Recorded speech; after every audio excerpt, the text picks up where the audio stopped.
Friends welcome back to my channel. आज के आमी आपनादेरके सुजी दिए पिठे बानिए देखाबो।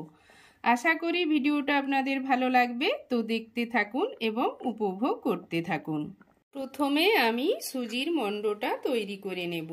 एर जोन्नो चूलाय एकटी पैन बसिए दिएछि। पैनेर मध्य दिए दिलाम 1 चामच परिमाण गावा घी। घीटा गरम होते देब। घी गरम হয়ে গিয়েছে। এখানে আমি 1 বাটি পরিমাণ সুজি নিয়ে নিয়েছি। সুজিটা কড়াইয়ের উপর দিয়ে দিলাম। এরপর এটাকে কিছুক্ষণ নাড়িয়ে চাড়িয়ে নেব, তাতে করে সুজির কাঁচা গন্ধটা চলে যাবে। সুজিটাকে নাড়িয়ে চাড়িয়ে নেওয়ার পর দিয়ে দিচ্ছি দুধ। যে বাটির মাপ করে আমি সুজি নিয়েছিলাম সেই বাটির মাপ করে আমি 1.5 বাটি পরিমাণ দুধ নিয়ে নিয়েছি। এইরকম অল্প অল্প করে দুধ দেব আর মেশাতে থাকবো। একেবারে বেশি দুধ কিন্তু দেব না। এর মধ্যে দিয়ে দিচ্ছি পরিমাণ মতো চিনি। চিনিটা আপনারা আপনাদের প্রয়োজন মতো দিয়ে দেবেন। আর দেব কিছুটা পরিমাণ এলাচের গুঁড়ো। এই সময় কিন্তু গ্যাসের ফ্লেমটা লোতেই রাখতে হবে। আর এই রকম অনবরত নাড়িয়ে চাড়িয়ে মণ্ডটা তৈরি করে নিতে হবে। তো দেখতেই পাচ্ছেন বন্ধুরা, মণ্ডটা অনেকটাই শুকনো হয়ে এসেছে। এখন এর মধ্যে দিয়ে দিচ্ছি 1 চামচ পরিমাণ ঘি। ঘিটা দিয়ে আবারও একটু নাড়িয়ে চাড়িয়ে নেব, তাহলে মণ্ডটা খুব ভালো হবে আর প্যানের গা থেকে খুব সহজেই ছেড়ে আসবে।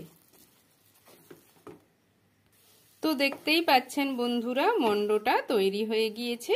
এটাকে নামিয়ে নেব।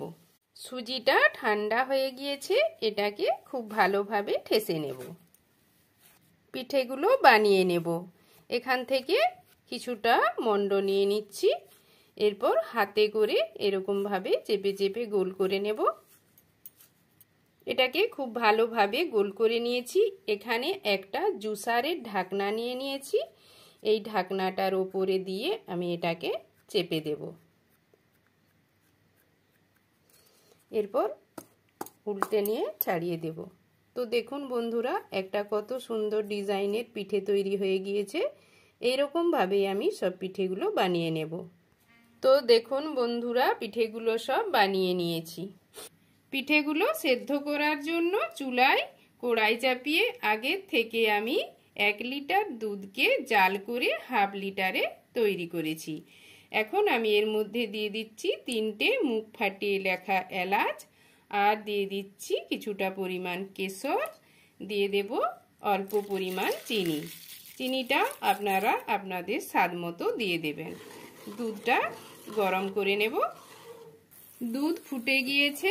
এখন এর মধ্যে দিয়ে দেব তৈরি করে রাখা পিঠে। এই সময় কিন্তু দুধটা ফুটতে হবে, একদম লো ফ্লেমে দিলে হবে না, পিঠেগুলো তাহলে ভেঙে যাবে। পিঠেগুলো সব দিয়ে দিয়েছি। এইগুলোকে আমি 5 থেকে 7 মিনিটের মতো সেদ্ধ করে নেব। কিছুক্ষণ ফুটিয়ে নেওয়ার পর পিঠেগুলোকে হালকা হাতে নাড়িয়ে নেব। আর যখন দেখবেন যে পিঠেগুলো দুধের ওপরে ভেসে আসছে, তখনই বুঝে নিতে হবে পিঠেগুলো তৈরি হয়ে গিয়েছে। ফিরে এলাম 7 মিনিট পর। তো দেখুন বন্ধুরা, পিঠেগুলো সেদ্ধ হয়ে গিয়েছে। এগুলো দুধের ওপরে ভেসে উঠেছে। পিঠেগুলো দেখতে কতটা সুন্দর হয়েছে। এগুলো দেখতে যতটা সুন্দর হয়েছে, খেতেও কিন্তু খুব ভালো লাগবে। আপনারাও বাড়িতে খুব সহজে এইভাবে সুজি দিয়ে পিঠে বানিয়ে নিতে পারবেন।